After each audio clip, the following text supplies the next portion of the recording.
So this is session 2 of Gratitude is the Best Attitude. We're called to live a life of gratitude, and we were saying yesterday that really is a matter of choice, choosing to live in gratitude. Today I want to look at the part that Thanksgiving plays in Scripture, and it starts right back at the establishment of the Old Testament covenant. God set up the sacrifice system as a reminder to people that sin had a cost. But he also set up a time or a sacrifice of thanksgiving, and it was to be sacrificed every morning and every night. So while the sacrifice from sin was a reminder that sin had a cost, this was a reminder that everything they were and are was a gift from God. In the book of Nehemiah, we have the story of rebuilding the walls of Jerusalem after some of the exiles began to return. And Nehemiah was in charge. And it was very difficult because surrounding tribes were trying to stop them from doing it. And so for a lot of the time, they had to have fighting men stationed around the walls while the others were doing the building. But when the walls were finished, there was a great celebration and a dedication. And we read about it in chapters 11 and 12. But in 12:27 it reads this: "The Levites were sought out from where they lived and were brought to Jerusalem to celebrate joyfully the dedication with songs of thanksgiving." So they were being brought there for the whole purpose of singing songs of thanksgiving. And then in verse 31 it says, "I also assigned 2 large choirs to give thanks." And these 2 choirs were to march around the walls. One would go one direction and the other go the other direction, and they would meet at the temple. But their sole purpose was to sing songs of thanksgiving. Thanksgiving was so important that they had large numbers of people just doing that, giving thanks.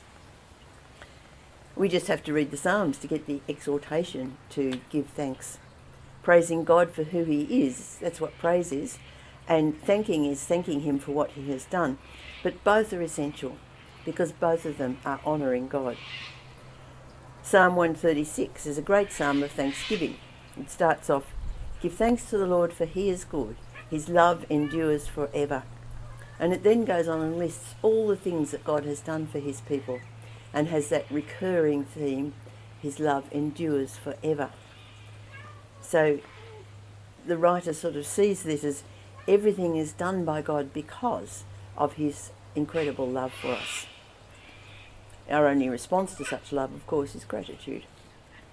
Psalm 50 verse 23 says, and this is God speaking, he said, "Those who sacrifice thank offerings honour me."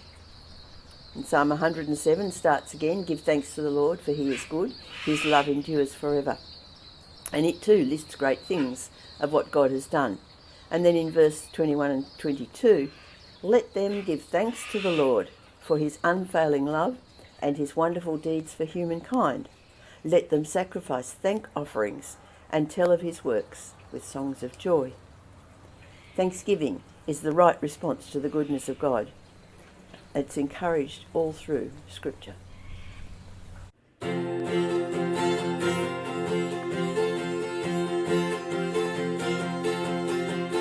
thanks to the Lord, our God and King.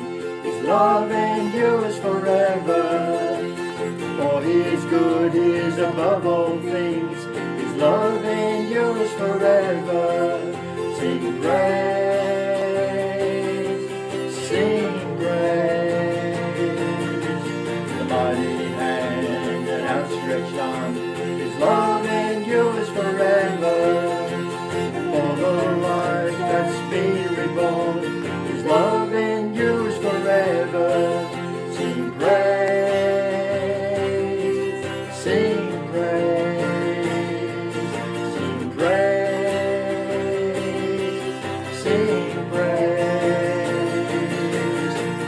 Forever God is faithful, forever God is strong, forever God is with us, forever and ever. From the rising to the setting sun, his love endures forever. And by the grace of God we will carry on.